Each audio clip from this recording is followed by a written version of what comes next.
Our lecture series has brought lots of people from around the world and around the country to talk on various topics related to the mission of CHASES, and today's talk is no exception. So I'm here to introduce Kathleen Hilliard, who comes to us from Iowa State University, which is an accredited university in the state of Iowa. It is the land-grant school of Iowa, former home to Alan Marcus, who is a longtime member of the faculty there. Since then, they've completely fallen apart. Let's go the other way. So, Kathleen is a historian of the South. She trained at the University of South Carolina.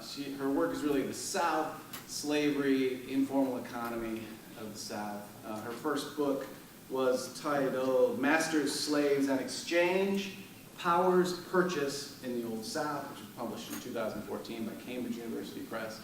And today she's going to talk about her second book project, and the title of today's talk is Getting By in War and Freedom, Work and Politics in the Age of Emancipation. Help me welcome Dr. Hilliard. All right, well, thanks for having me today. On a Friday afternoon, no less. Congratulate yourselves. I was telling them that, and Nate will attest to this, there's no way we would get this many people on a Friday afternoon at Iowa State. So whether you were forced or not, thank you for being here. I appreciate it. It's great to be here at Mississippi State and to finally intersect in some way with your CHASES program, which I've heard so much about. I had been living out of a suitcase since November-ish. So it's really nice to be able to stop here in Starkville and see so many people from kind of across my academic career. I drank beer and talked history with Ryan in grad school, and right, exactly. And then I talked history and had an occasional beer with Nate and as a grad advisor. And then there are all sorts of folks in here that I have, faculty in here that I have intersected with along the way. So I told my husband it's a little bit like kind of putting my bags down and stopping at a relative's house or something for a few days. So I'd also like to thank you for the opportunity to talk out a few ideas. I'm neck deep in research, which is why I'm on the road. I haven't just been kicked out of my house. I'm neck deep in a research for a book that's tentatively titled, basically just a variant of this, Bonds Burst Asunder, the Revolutionary Politics of Getting By in Civil War and Emancipation. And I'm in that really wonderful but kind of bewildering place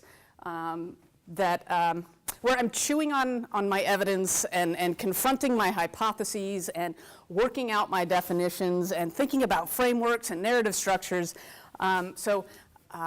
Depending on how you look at it, this is either the very worst time for me to be giving a talk or the best time. So I'm hoping for the latter today. I'll start with a confession. I'm at heart a historian of slavery, as he just said, and I happen to be. I'm relatively new to the rapidly expanding universe of Civil War and Reconstruction studies. My research examines the development of Southern society, uncovering ways in which seemingly competing notions of freedom and slavery, tradition and change, reform and honor shaped life and labor in the region. And I think its political struggle and social anxiety marks Southerners' lives on the plantation and in the fields and in their sanctuaries. And understanding how these men and women ordered their worlds and negotiated the political, economic, and social relations of their lives. And that informs the questions I ask and the projects that I pursue. My first book, as Jim noted, was published with Cambridge in 2014, and it examined what historians used to call the slave's internal economy. So enslaved people buying and selling goods and their own labor power during the time that they weren't working for their masters. My work turned from narrow economic description to a broader discussion of power relations and political economy. So for many years, the informal economy or the internal economy was viewed as a form of agency and resistance for enslaved people. It challenged mastery. My argument is a little different. It's that it was a sort of Faustian bargain for the enslaved and enslavers alike. It challenged mastery, yes, of course, but also it was a pretty effective management tool. It tamped down more explosive resistance and discontent through the appearance of consumer choice.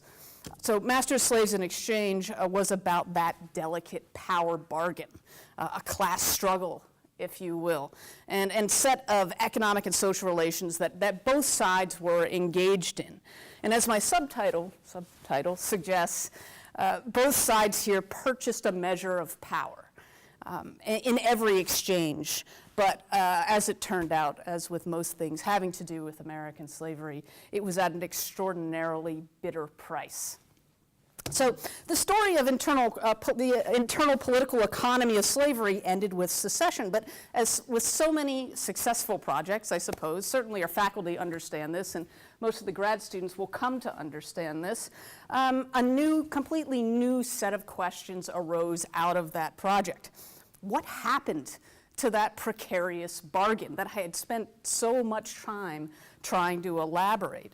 What happened to that bargain once pressure is applied? What effect did wartime hardship and necessity have on ties between the enslavers and the enslaved? And how did the entry of Union troops and Yankee cash, how did that affect the social relations between them? So the current book examines the transformation of Southern political economy during the era of the American Civil War and African American emancipation, and explores how those bonds were exploded in a social and political revolution that men and women neither aimed at nor anticipated. So for too long, we've heard that it was Lincoln or Sherman or Grant or some other white man in blue who did the deed that made the change that changed the nation.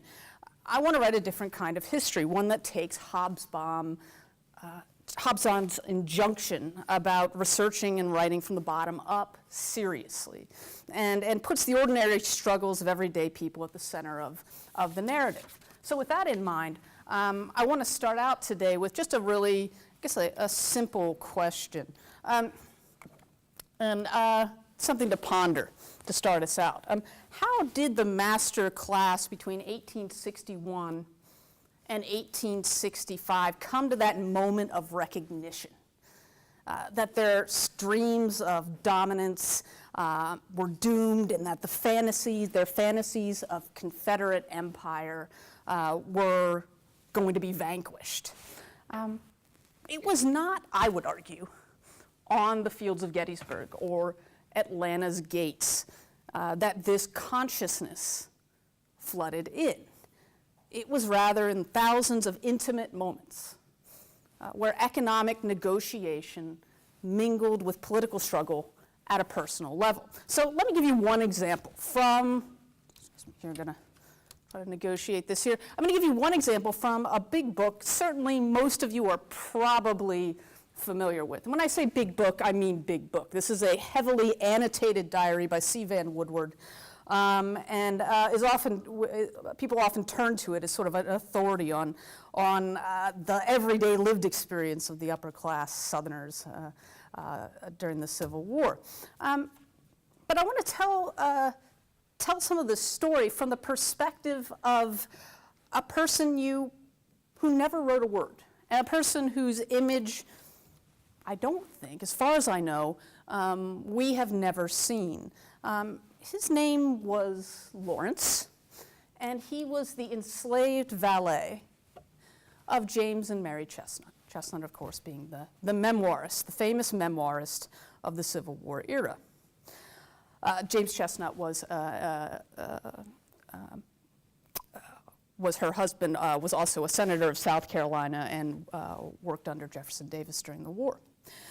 Interrogating Chestnut's diary and making sense of what Lawrence thought of Mary and James, her hapless husband, I think is a perfect way of setting out to transform the study of what emancipation and Reconstruction really meant and how it was achieved.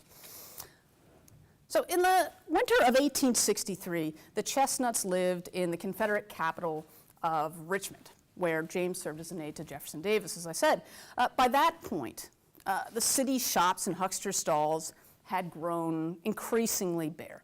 They're victims of a tightening Union blockade and disrupted agricultural production. And in her diary, and likely around the house, Chestnut lamented the plight of the starving city.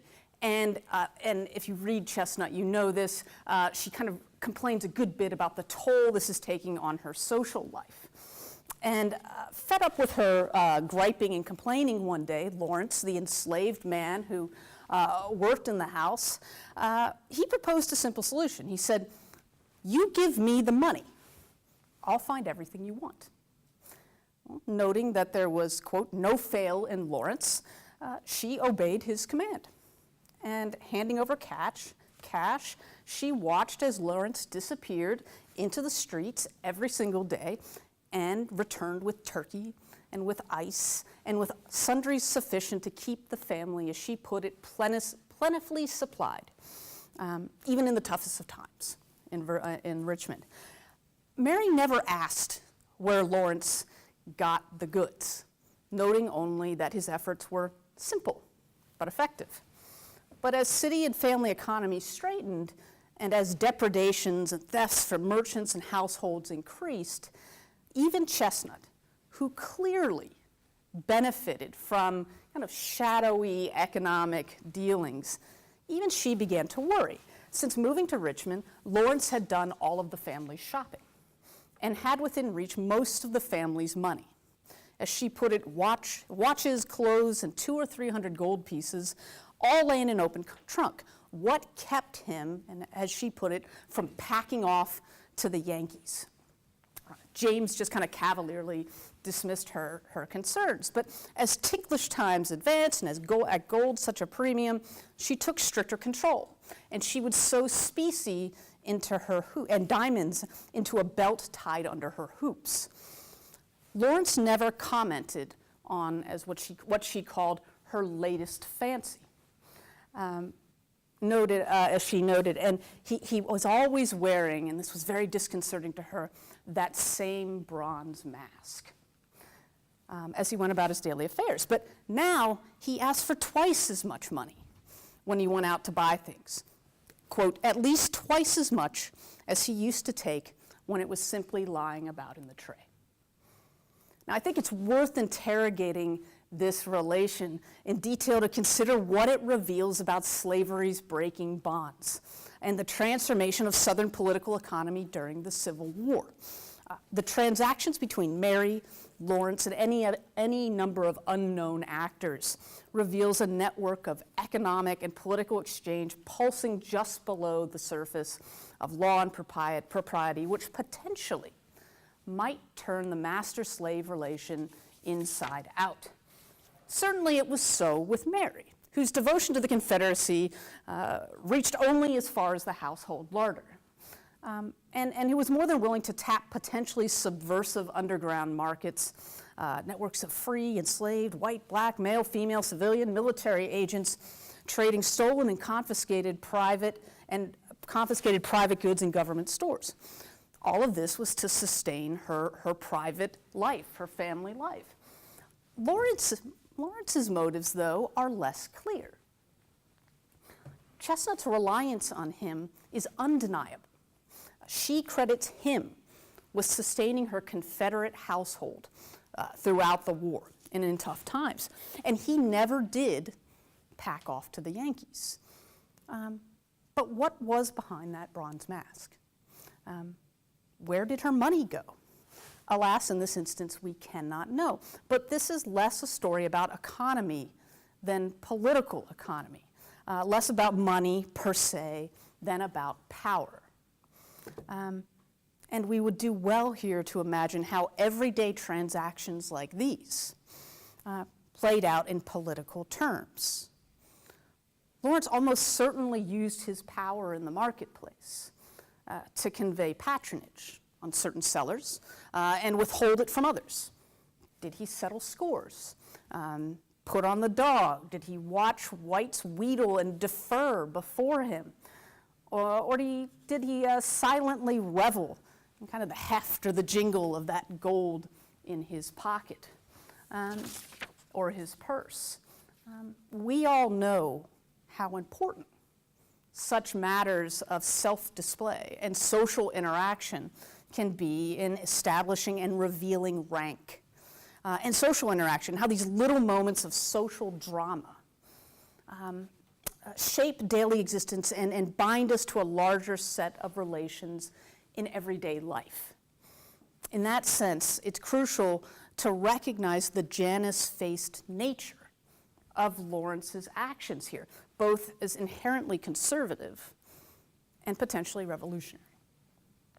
So what was true for him went for all who struggled to survive under the collapsing Confederacy. Across the American South, from the moment of secession to the last ebbing of the Confederacy's flame, Lawrence's and Laura's, too, appeared in every slaveholding household, carving out new tentative dimensions of the master-slave relation, testing its boundaries, and claiming new freedoms.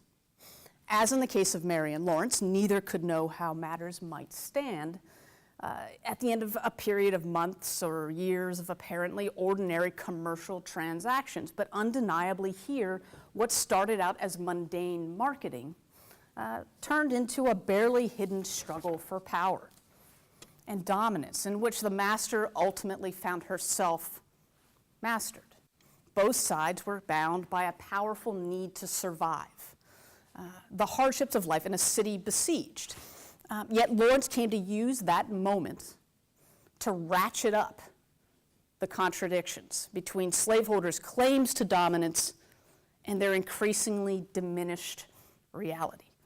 Long before 1865, Mary and Lawrence both knew her fate was in his hands. Such were the confounding revolutionary politics of the everyday struggle to get by in the Confederacy's crisis.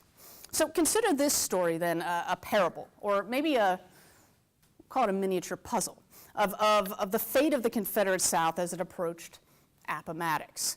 There are all sorts of questions that arise here, but I'm especially interested in how varied understandings of money and power and freedom intersected and contended.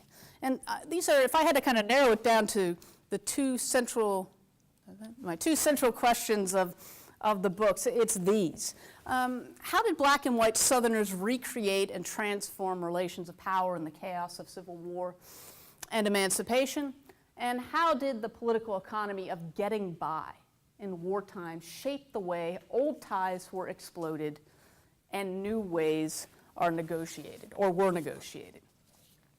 Heretofore, I would argue, scholars have missed or maybe misunderstood the pervasive, all-important but seemingly minor micro-processes by which social revolution came to the Confederate South. In doing so, they obscure the central causes of the war, the political importance of the double-edged economic activities of African Americans before secession who labored mightily to gain control of cash and personal property as a measure of individual freedom and a weapon against the master class. And the way the Civil War accelerated and transformed 100,000 overlooked actions of enslaved people who bartered and bought and sold and labored for wages and scrounged and connived for greenbacks and property and freedom and status and power. These were not minor economic acts. They were the central driving force by which ordinary people subverted and destroyed slavery's citadel. And it built a tentative new vision of what freedom might mean. Getting by turned inevitably into getting over. And once beyond their chains, millions discovered and labored to create what Lincoln would call freedom's new birth. So let me be clear before I kind of go on and give you a few examples. I'm not saying we need a history of shopping in the Civil War. I don't think we need a history of shopping in the Civil War, but we do need to understand how those ignored daily routines of getting by in wartime reconstructed wittingly or unwittingly the relations of race and class and gender. I've always appreciated what Eugene Genovese called the central question of history. Who rides whom and how. Focusing attention on the revolutionary consequences of the political economy of getting by provides a rich new perspective on how ordinary Americans, white and black, emancipated themselves in this era and struggled to transform the nation in that process. So let me pause here because this is obviously an academic audience, and there are a lot of grad students here. And so let's talk just very briefly about historiography and talk about a little bit about my influences and how my work fits into the literature. I want to make plain what I think the stakes are here, historiographically and politically, in terms of getting my story straight. There are any number of folks making really important and challenging contributions that I could point to. Many of them, certainly you all have read in this room, in this vast and thriving historiographies of Civil War and Reconstruction. There's Eric Foner, of course, but also the work of Tara Hunter and Thavolia Glimpf. And I know a number of you were at Andy Lang's talk yesterday. Certainly in the closing chapters or pages of his most recent book, he offers striking contributions to the debate as well. But for this project, I'm looking back, and actually way back, to the historiography and thinking about the ways to connect the work and approaches of W.E.B. Du Bois and Willie Lee Rose. In other words, thinking about grand strategies for revolutionary change and local level decision making. So Du Bois, and as this is probably review for many of you, but just as a reminder, Du Bois was interested in using interdisciplinary work. He's a sociologist and a historian, and a sweeping synthesis to provide a broad overview of the period under study. Insisting that it was ordinary African Americans who played the crucial role in achieving revolutionary change and something like the true advent of democratic government in America. And he wanted to write history in new waves for a broad audience to affect practical social change. In Black Reconstruction, he argued that it was a Southern biracial general strike. That's what he called it. There's a chapter called The General Strike that spelled disaster for the slaveocracy, stressing the political choices made by enslaved men and women to withhold labor from the Confederacy and to make their way towards Union lines, dragging, as he put it, and this is a direct quote from Du Bois, dragging with perplexed and laggard steps a U.S. government, a recalcitrant U.S. government. If there was a shortcoming to this book, it's that its grand sweep misses the social dramas, the personal triumphs and tragedies, the crises and the contradictions that ensnared the lives of so many as they navigated this road from slavery to freedom. And that's why I think it's important to think about Willie Lee Rose and her study, her intensely local study of Port Royal, South Carolina, in Rehearsal for Reconstruction. She was interested in examining the ways in which revolutionary change comes out of the welter of ordinary decisions, decisions of a mission and commission, of people seeking other objects, and using deep analysis of a range of historical documents focused on one community, one place, one short period of time, to show how relations get tangled up, almost irrecognizably. So the story she told was as much a mournful parable of actually the 1960s as it was of the 1860s. And she too understood that historical writing can affect social change in ways, in ways sometimes maybe some of us often forget as we're kind of churning through our academic machine. It's worth noting here, for those of you who don't know Rose's work real well, she actually just passed away this past summer.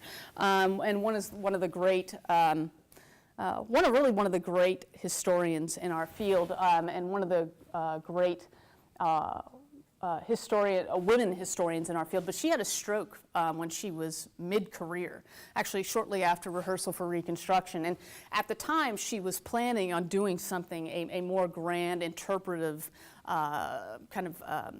interpretation of the Old South and slavery. And I think William Freeling took up some of it, but she never got the chance to write that. And for some 30-odd years,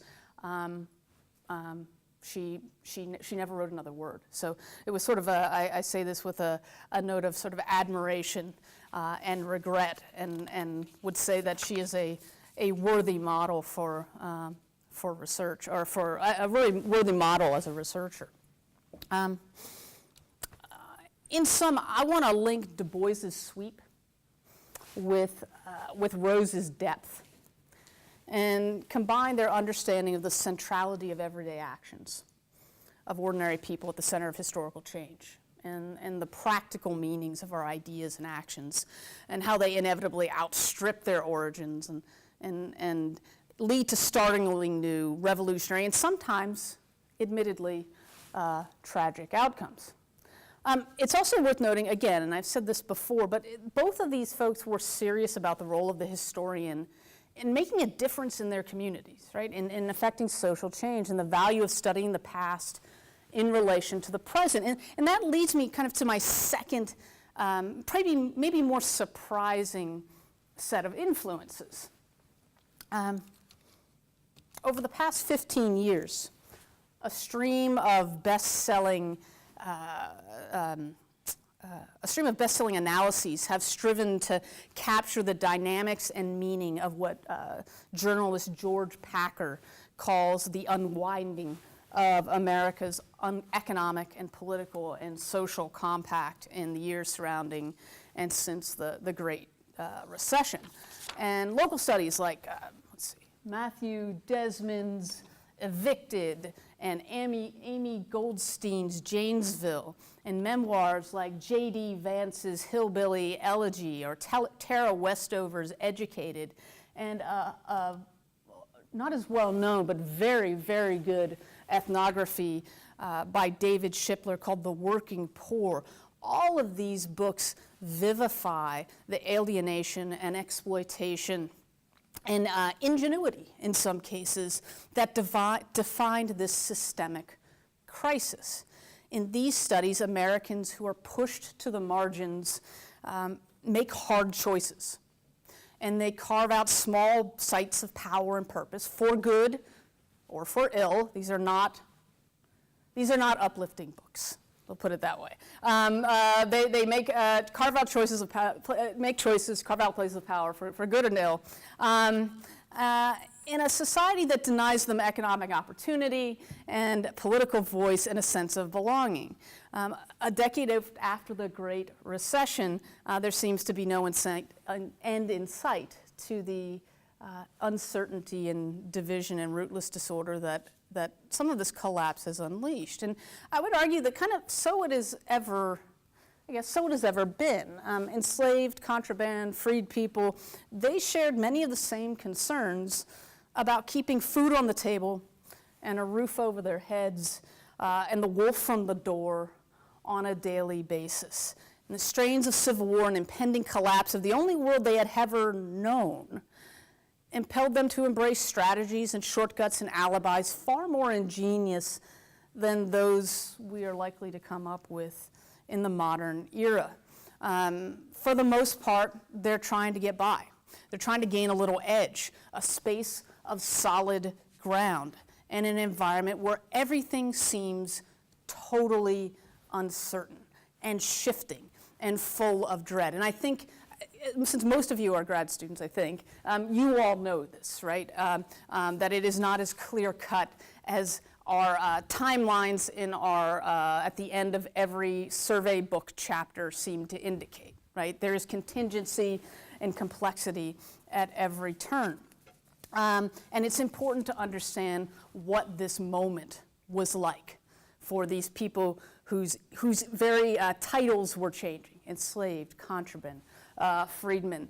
We're constantly shifting. So the point I want to make about these inherently conservative efforts is that regardless of prior aim or individual consciousness, the effort to get by engendered a politics that promised to transform Southern social relations in the years around Appomattox, and to come to grips with how conservative micromotives could potentially give rise to radical macro behavior.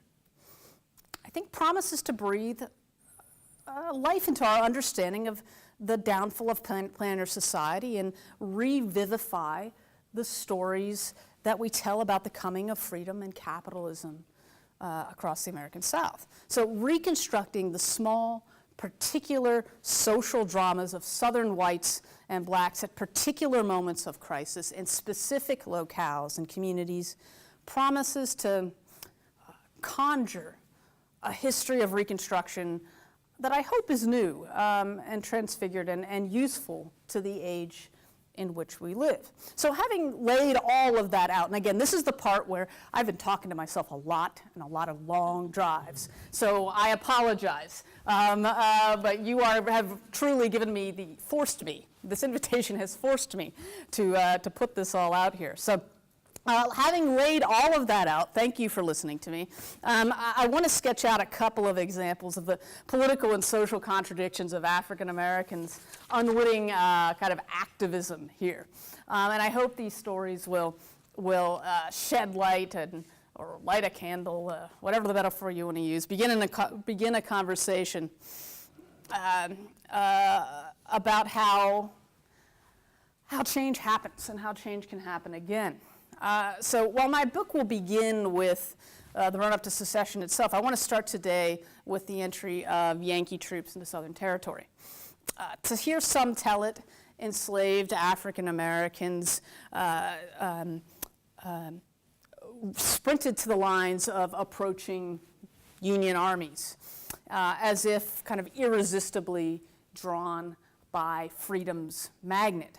And from Virginia to Baton Rouge, thousands of slaves turned contraband, turned freedmen, streamed toward Union lines. We know that story.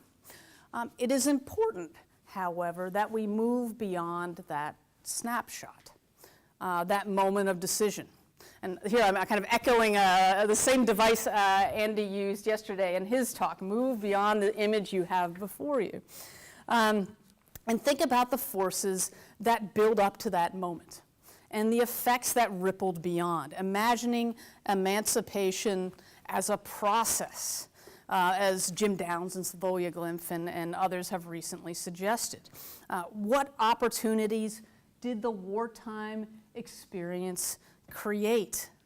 And what compromises and contradictions did wartime exigencies require? Here, I think it's important to think about how old and new networks in this crucial moment converge, right? In this crucial moment when freedom is being made, how do old and new converge together?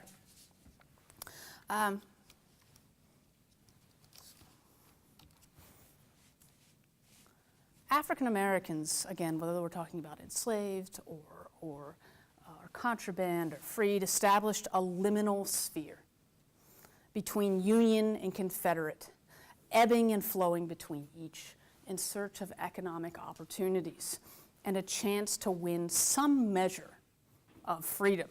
Take, for example, the enslaved Alabamians who reached out eagerly to advancing federal troops in the spring of 1862. Reporting from Mooresville Station, Alabama, Indiana soldier Andrew Davis noted, quote, the large number of slaves about the countryside. And he noted in particular their really ragged condition and different from some of the enslaved people he had seen further north. And he noted with wonder to his wife, he said, none of them ever came to us to take them away. admitting that it probably wouldn't have done them any good, because I don't think there's anyone here who probably would have reached out to help them. But what's really striking, and he takes pains to point this out to his wife, is that they wouldn't come and come grasping for freedom, but they would actually sell to them. These impoverished men and women would reach out on economic terms to these soldiers, and much to this regiment's delight. He said, "We have plenty to eat now. We buy potatoes and chickens and cornbread and many other things of the slaves. On Sundays especially, there were plenty around camp trading us eatables, so that we were living fine and almost everything we could wish for." And perhaps this is not surprising. They were justifiably, as it turns out, even Davis would admit it, they were wary, as civilian populations have always been, to military intruders, and they strove mightily and ingeniously to shape the terms of their interaction with them. More striking, I think, is the story of a runaway man in coastal Virginia, right around the same time, spring of 1862. Aboard a Union gunboat on the York River, a couple of sailors picked up a contraband, as he said, along the York River. And we don't know his name, but we know he was from Gloucester Point, which is right across the river from Yorktown. And the sailors, upon picking this guy up, they promptly took away all of his belongings. They took his blankets, they took a couple shirts, a pea jacket, a mattress, and little bits of change and currency that he had. And they pocketed the currency, and I think if I remember correctly, they had a little auction among the sailors for the rest of his goods. So not surprisingly, the runaway ran away again, right? And he disappeared. And they picked him up again 2 weeks later. And as he was telling him, talking to them, and again, they took his stuff again, he said he had actually been to Richmond twice in that intervening 2 or 3 weeks. He kind of elaborated on this experience. It's really interesting to me that he goes to Richmond. My first work on this topic started with work on Richmond, and because it's there in Richmond that he would have interacted with hundreds of other enslaved who were working the margins of Richmond's economy. Scrapping and saving and marketing independently, produced goods and truck, and scrounging and scavenging and fencing goods and trading up.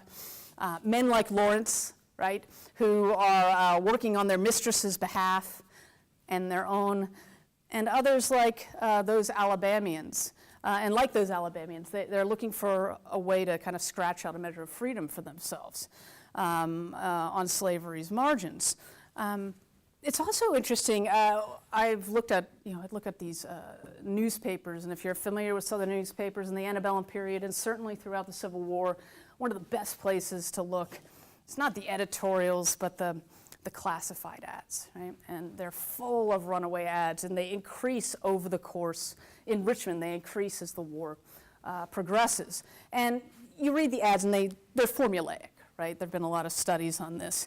But they talk about the usual descriptions of appearance and skill sets. And interestingly, though, they speculate on runaways' destinations.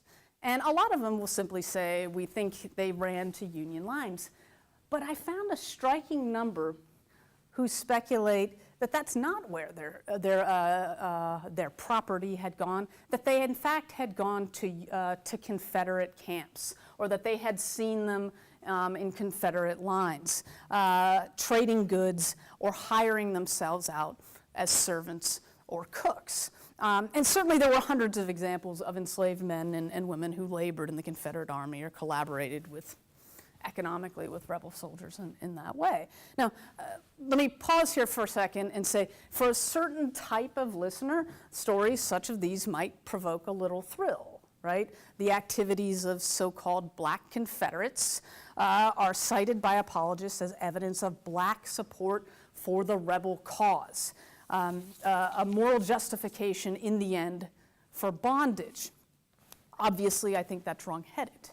I think it's far more profitable for us to think about the ways in which these men and women are exploiting and reshaping old networks to their own advantage.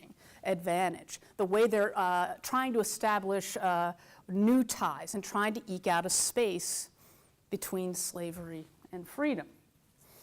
Now, in terms of those folks who did make that run to Union lines or attach themselves to Union camps, it's worth thinking about the ways in which old networks might be exploited. Or Yankee cash might be gained, or a system of labor might be established. Indeed, new works in Yankee cash inspired many a budding entrepreneur. Take, for example, a young contraband in Virginia who in early 1862 announced to the surgeon in which he had hired himself, I wants to quit, Sir Doctor. And the surgeon was reacted, kind of taken aback, and he writes about this in detail. He said he described in detail how he made the man stand in front of him, and he shifted his feet, and he had his hat in his hands, and he described how he made him stand there, right? Because he knew what he wanted, right? He knew, he was certain that the guy just wanted an advance on his pay, but he was totally surprised when this contraband, who he had hired, who he thought he was paying a good wage to, had told him, I want to quit. And he said, well, he was outraged. He said, what do you intend to do? Do you intend to hire yourself to someone else? He was providing him good pay, he thought. And he said, no, sir. No, sir. I'm going to speculate. And sure enough, oh, that's not very effective. Here you go.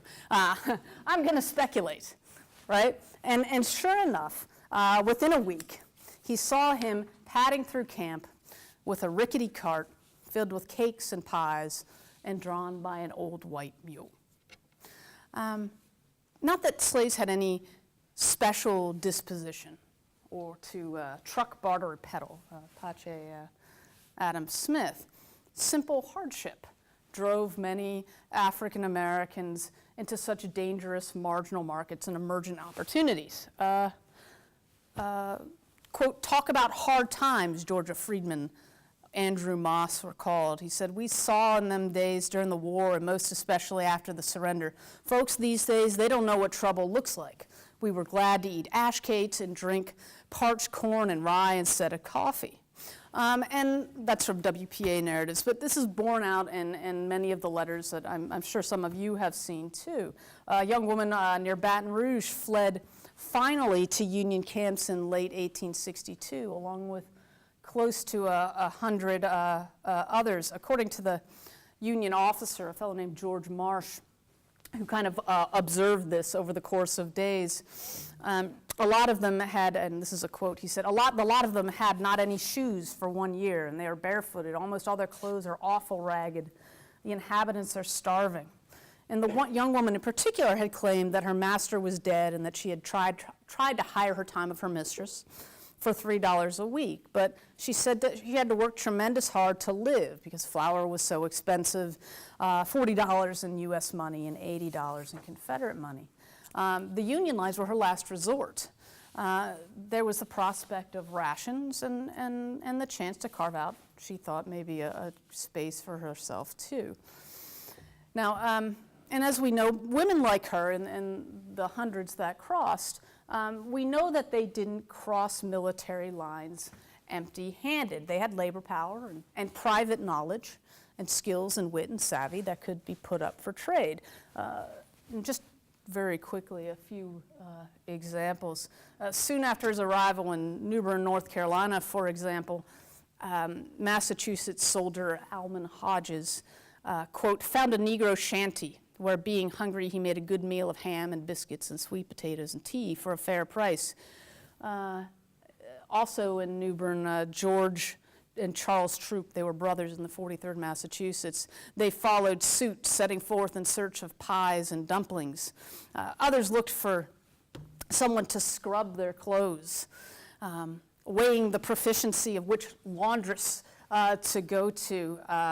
And the one soldier in particular that I'm thinking of in this instance was thinking about where to give his money. And he started out very deliberately giving his money to a contraband woman, a contraband laundress. But he noticed that the woman wasn't getting off all of the travelers or the lice from his clothes. So he made the conscious decision. He said, well, I'm not going to have her do it anymore because she's not doing a good enough job. So he notes, he said, I didn't give it to my money to the contraband woman. I gave it to a secesh woman instead, right? So it's sort of an interesting, an interesting deliberate thought about where he is spending his money. And again, just one more example. Near Benton Barracks, Missouri, Private Moses Hill described the 3 little Negro boys who would come into camp every day carrying boiled cabbages to sell. And he gave a young boy 5 cents. And the young kids kind of ran home, and they excitedly told their parents or their folks. And then soon they would come by more and more often, along with their parents, and bearing a variety of goods to sell. And he sort of describes that process of a couple of individuals coming in, and then a larger kind of mass of people coming in as the life continued on there in that place. It is worth noting that these men and women rarely left their old networks completely behind. Union soldiers, when you read soldiers' letters back home, they regale folks back home, and sometimes, I admit, in some kind of demeaning ways, the stories of what they would say their Negroes, right? So formerly enslaved men that hired themselves out as servants to the Union Army, to Union officers. So Union officer John Fox, for example, noted that his boy, who is a smart one, would occasionally produce eggs out of nowhere, and which were immediately confiscated by Uncle Sam for Uncle Sam's benefit. Another soldier recalled marching through Georgia where supply lines had run short, and pulling up to camp outside Marietta, and he was hungry and exhausted, and his servant Jack, who was an escaped slave, he had run towards Union lines. He had coffee on the boil and a bit of bacon ready for them, and he saw Smith before him kind of come bedraggled into camp, and he said, and he could see the disappointment on Smith's face. So Jack disappeared. He said, you tend the fire. And he disappeared, and he came back after about an hour. He said, he's got to go out to find something. And he returned half an hour later, actually, with bread and vegetables in hand. And he asked, where did you get this stuff? Where did you get this delicacy? And he replied, don't ask Jack that question. Just ask if there's any more. Neither kind of man speculated on the provenance of the goods.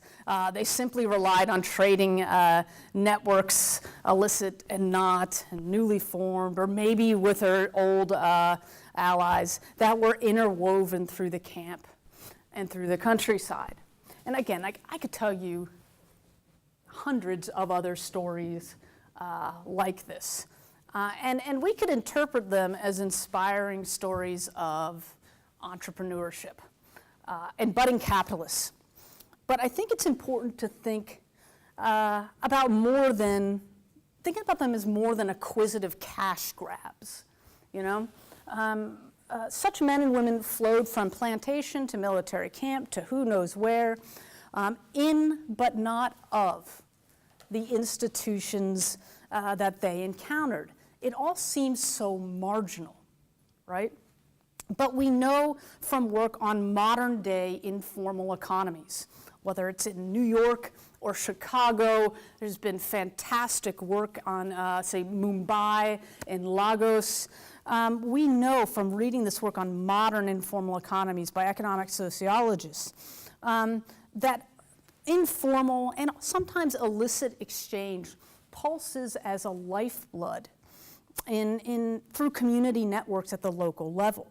These are networks that are beyond the reach of regulation and taxation, but are at the same time inextricably woven into the fabric of everyday life. So the outwardly picayune vending and hawking and trading of go-getters and scroungers, we actually see sustains the structured and sanctioned economic networks that they seem to subvert.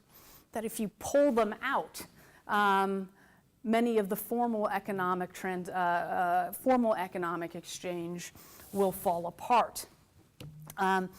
White soldiers, not unlike Mary Chestnut, depended on black scrounging and networks, and they knew enough to keep their secrets. Now, as to the larger political meaning of such minor economic transactions, I can only hint at here. But I think they were significant and powerful, and they reverberated far beyond the local sphere. Private Moses Hill wrote home in 1862 about the old Negro who came into Union lines bringing corn cakes most every days. He brings them hot and good. This is a quote. He brings them hot and good.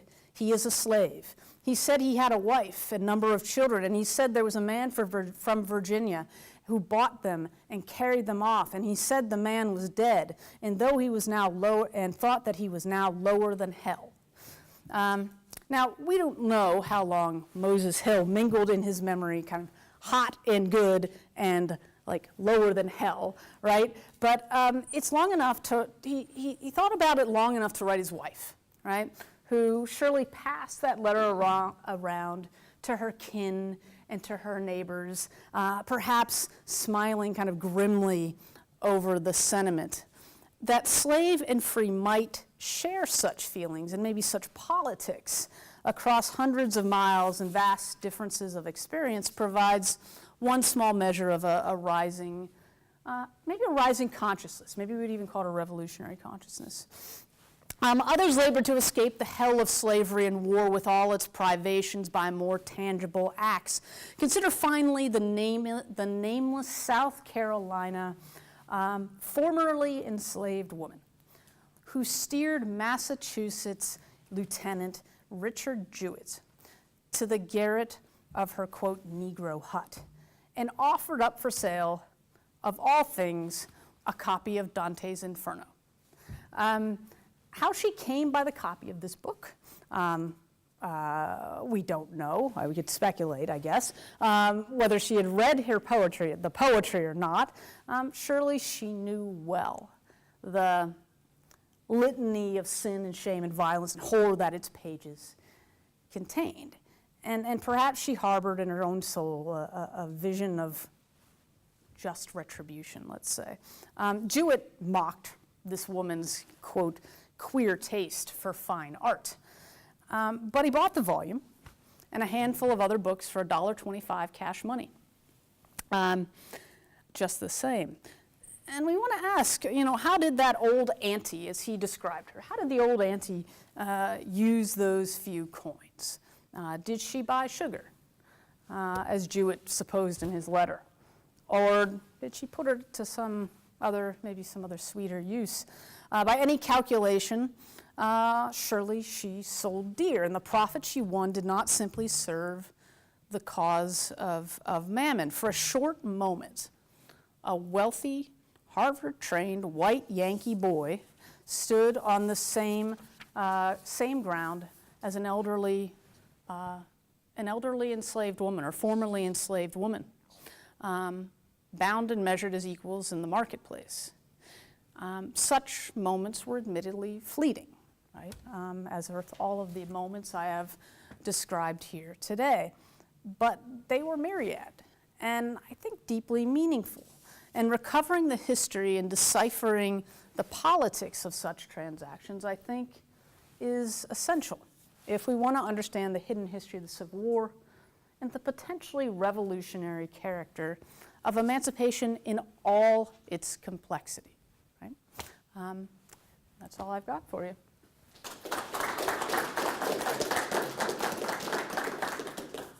Time for some questions.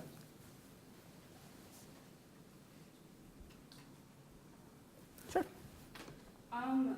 Do we see any sort of like anxiety especially from that planter southern class, with this negotiation that's going on between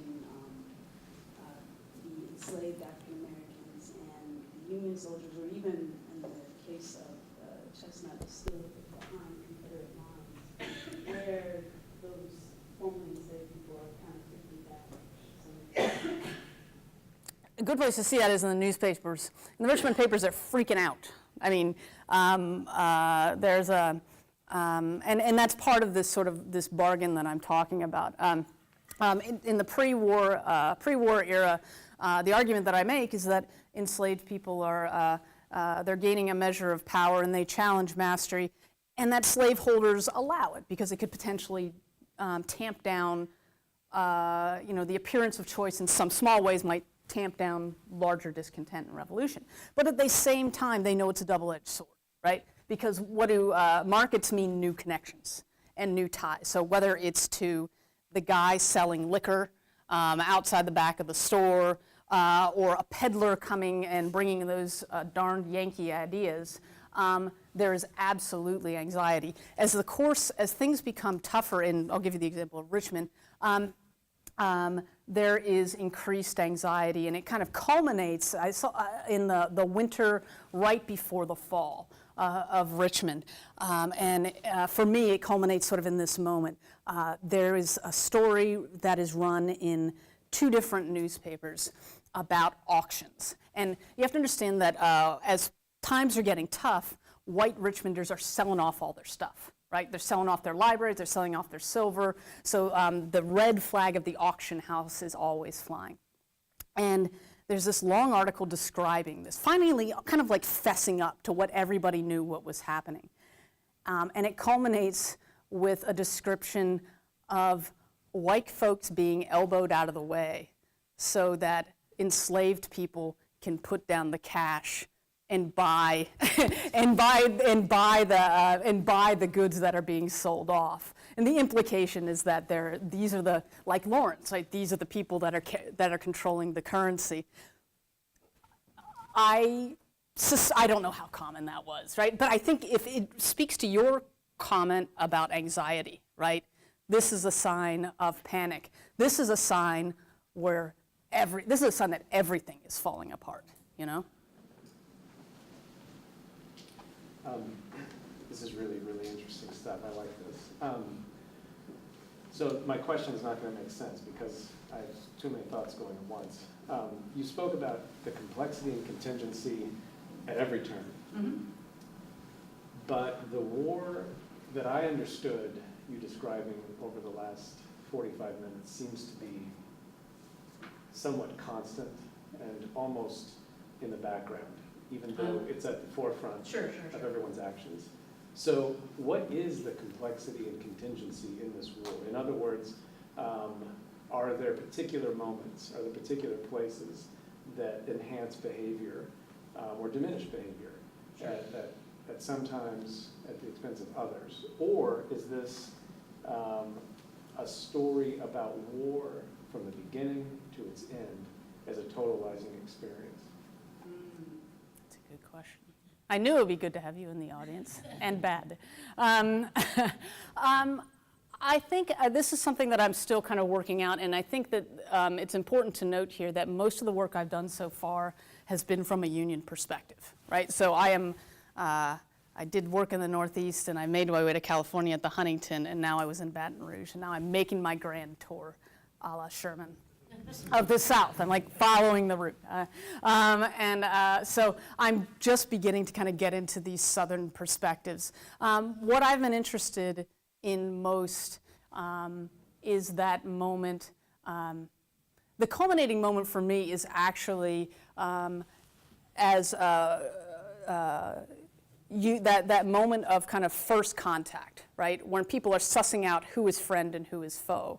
And then that uncertain moment where nobody knows what their status is, right? And you can see this if any of you have read the Freedom volumes put out by the University of Maryland's Freedom Project. You see page after page from the Freedmen's Bureau records these letters going back and forth between freedmen's agents and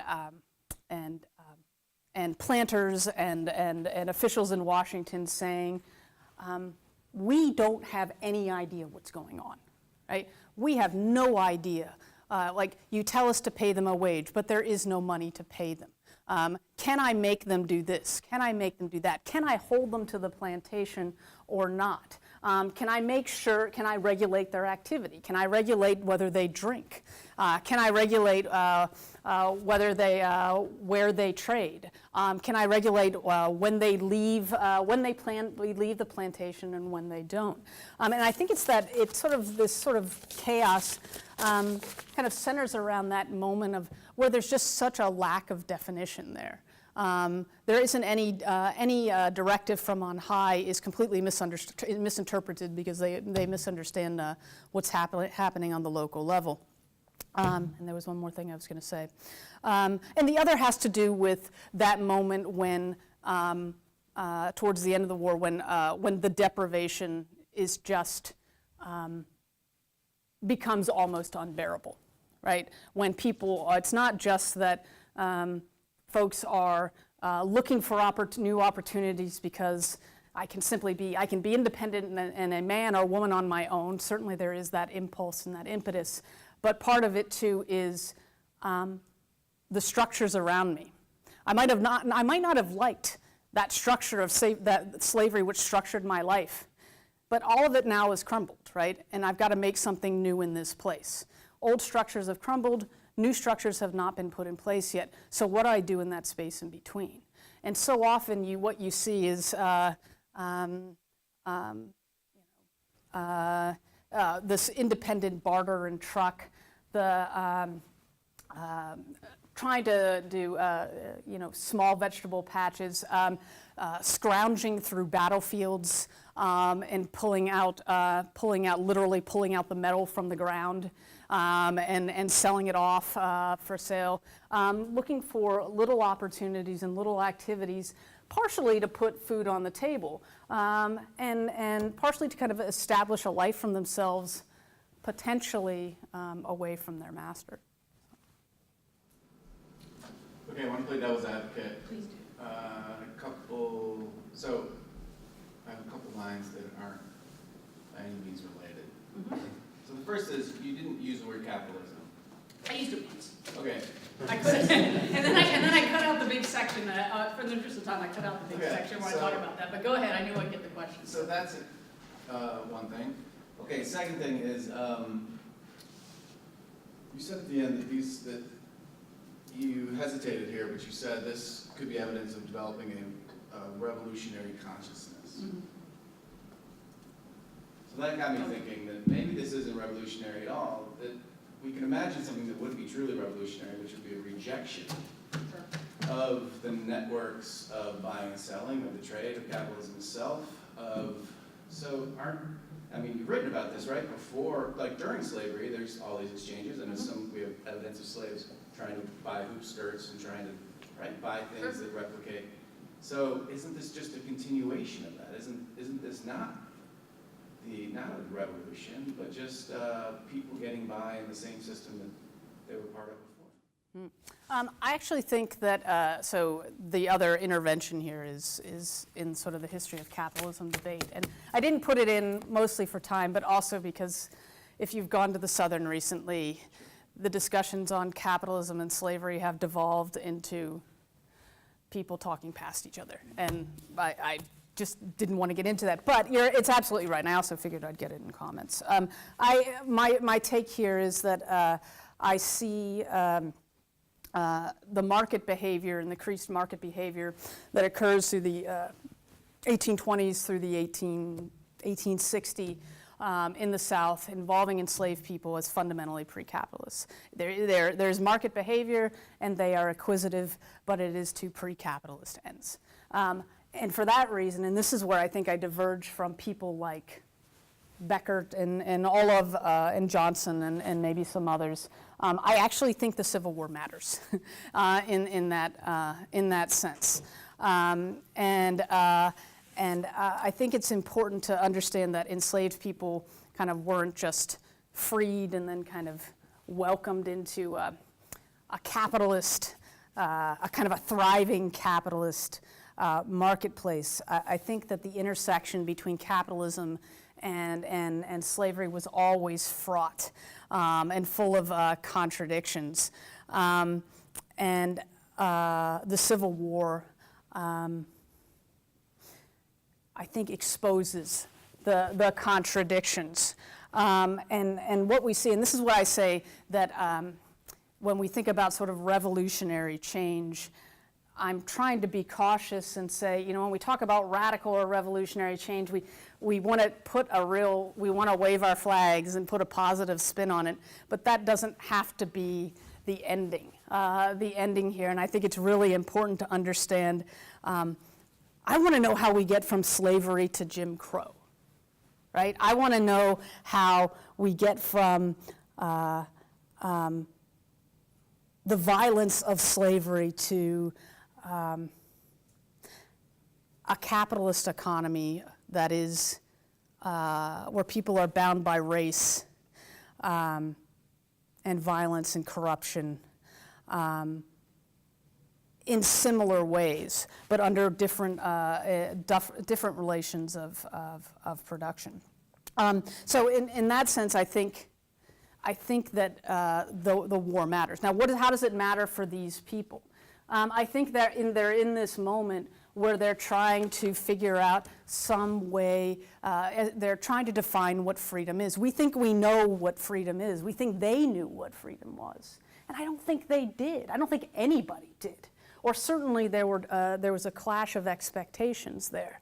And we see that time and time again as many of these people are forced back to the plantations, right?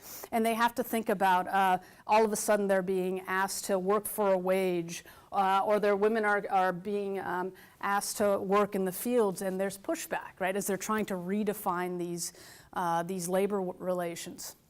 And I want to think about in that space in between, how are they attempting to use market behavior to carve out almost some sort of pre-capitalist independence, and how that same market behavior drives them further into capitalist arms? That was sort of a long-winded, but that's how I wanted to end that up. I kind of got to that point, but that's how I wanted to. As I said, I'm in the car talking to myself a lot, but that's what I want to see, is how they're using sort of this market behavior with pre-capitalist aims but it ends up driving them into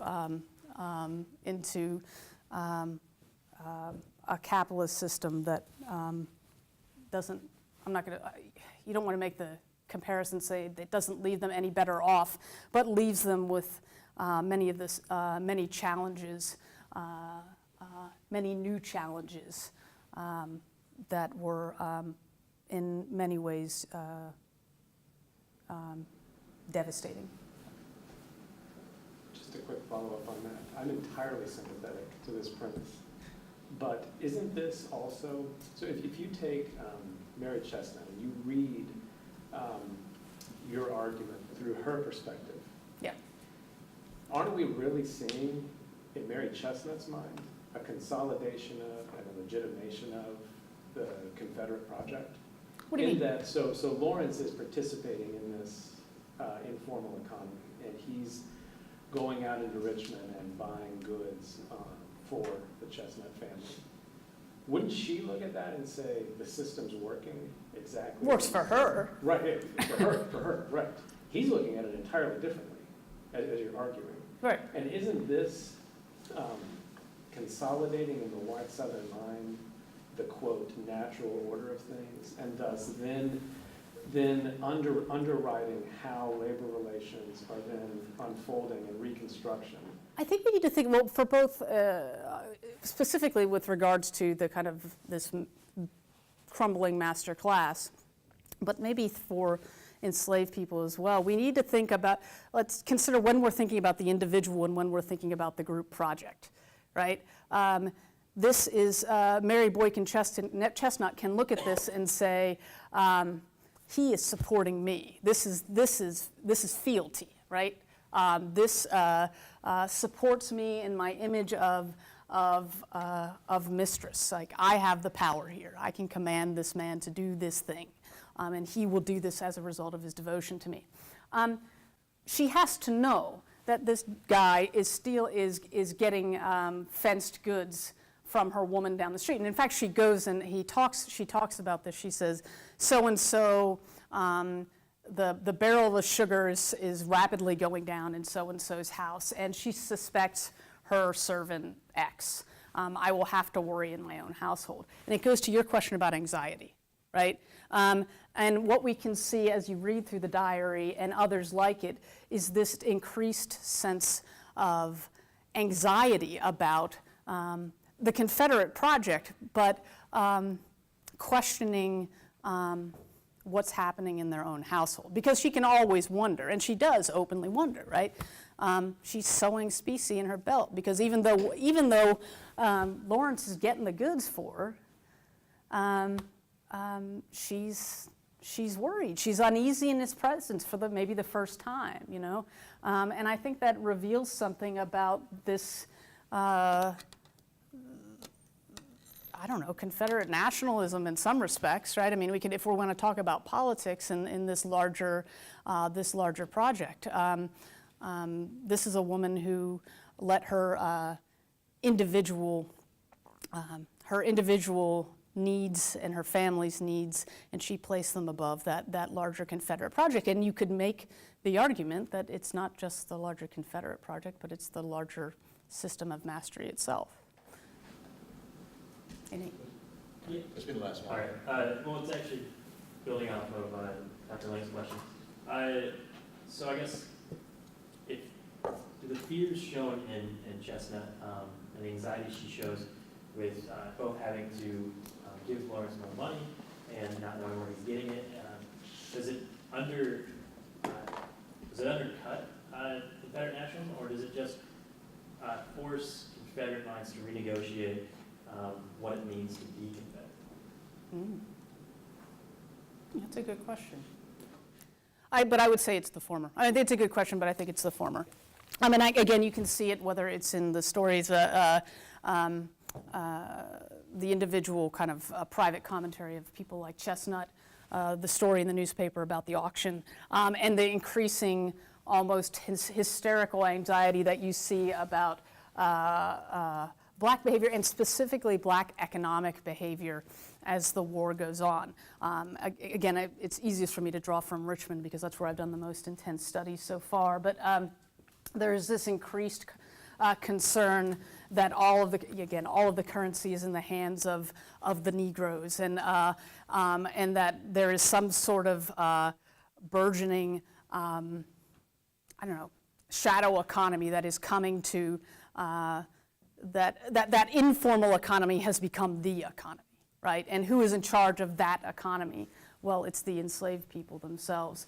And the anxiety there, I think, is actually really striking. Sometimes it's really subtle, but sometimes it is, you need to get your people in gear. These anxious directives and calls, even though everybody knows that all of the trading in the city is done by enslaved people, there are these increasing directives: do not let your slaves go out, or do not let your servants go out and purchase goods without your monitoring. And that's there kind of throughout the antebellum period, but in times of crisis, and particularly as things get really tough in Richmond by 63, 64, you start to see more and more calls for that in the papers. We'll have to end with that. Dr. Hilliard again. Thank you.